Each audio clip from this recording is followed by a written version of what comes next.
زن تشریف بیارن. درسته؟ بفهمید خواهش میکنم.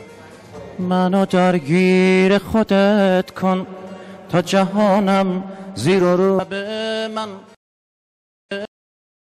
من با هجومت روبروشه بی هوا بدون مقصد سمت طوفان تو میرم. منو درگیر خودت کن بلکه آرامش بگیرم با خیال تو هنوزم مثل هر روز و همیشه هر شب حافظه من پر تصویر تو میشه. با من غریبگی نکن با من که درگیر تو هم چشماتو از من بر ندار. من مات تصویر تو هم من مات تصویر تو هم.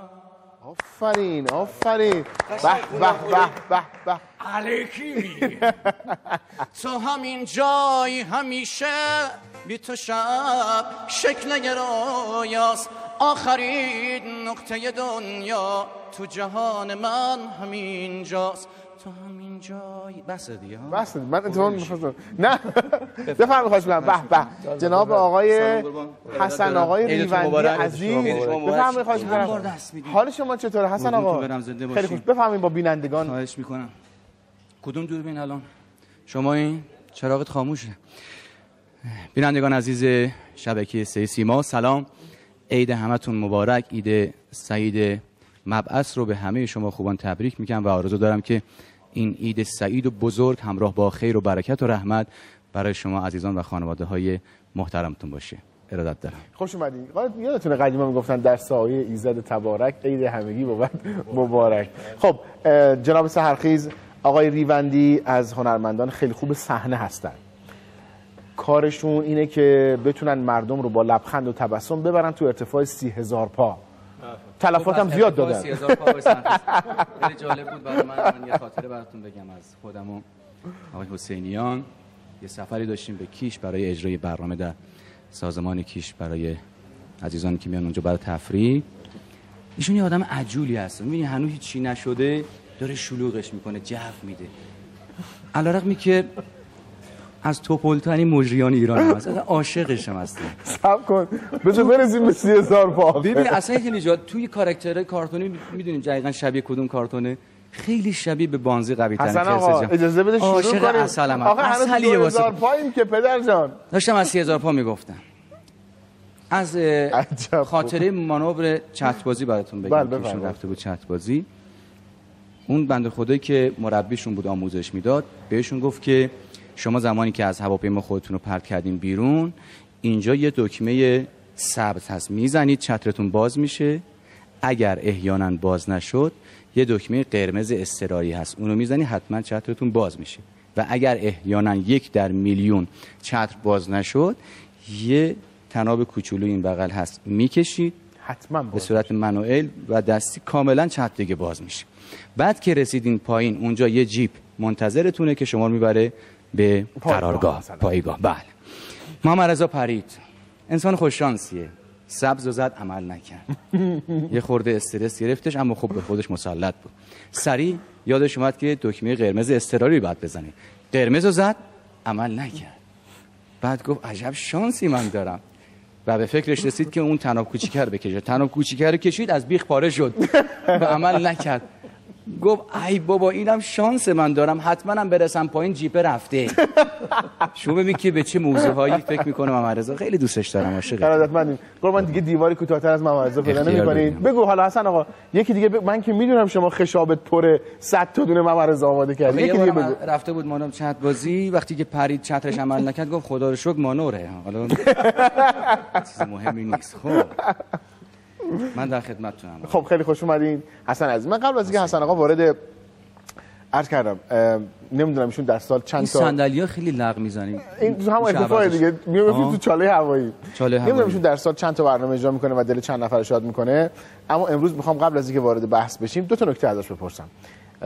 میدونم که بعضی وقتا ایشون درباره تاثیر خنده صحبت میکنه با مردم و اینکه امروز که روز پیام آوری و روز مهربانی و روز اخلاق نیکوه دوست دارم حسن آقا درباره خنده، تأثیر خنده، اینی که آقا یه لطیفه‌ای میشنوی در معرض خنده قرار میگیری، تو رو خدا یه خود انرژیات آزاد کن، یه خود صفا کن، یه خود لذت ببر.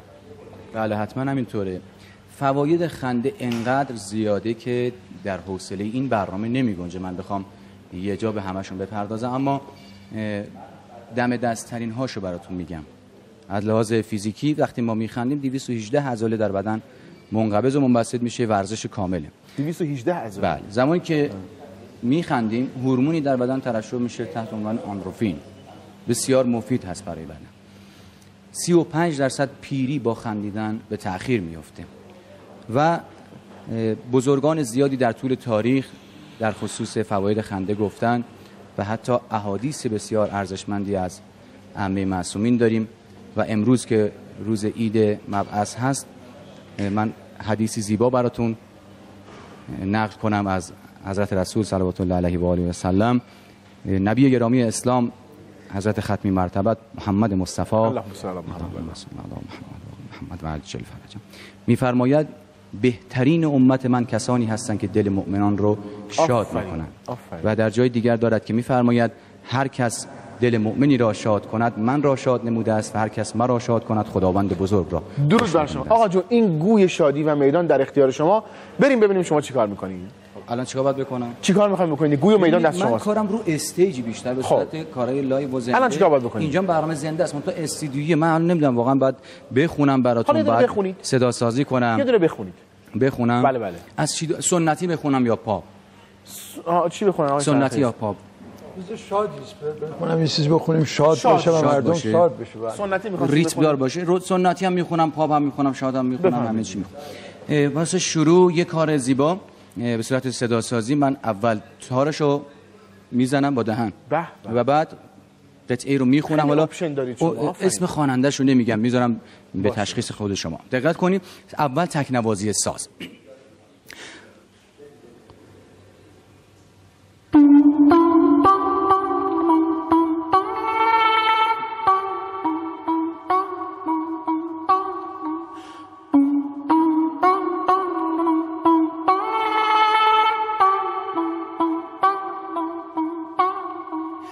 یک شب آتش در نیزدانی فتاد،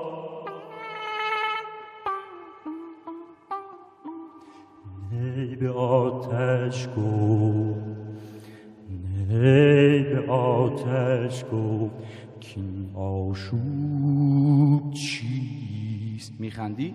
هزینه من دارم رایگان به تقدیم میکنم. آقا دست شما درد نکنه واقعا مرسی. شما دیگه چه سازی بلدی؟ ساز